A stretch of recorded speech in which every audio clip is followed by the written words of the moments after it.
Hi everyone, today we'll talk about how to fix or how to solve Snapchat ring light.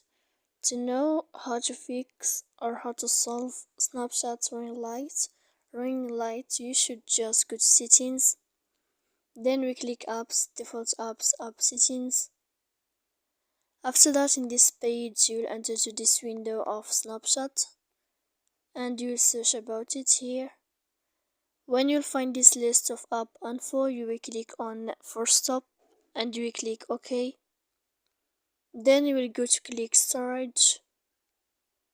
Here in this page we click clear cache, and in the end of all these steps then you can turn off your Wi-Fi. So please don't forget to support us by like and subscribe. See you next time in another video, and thank you for your attention.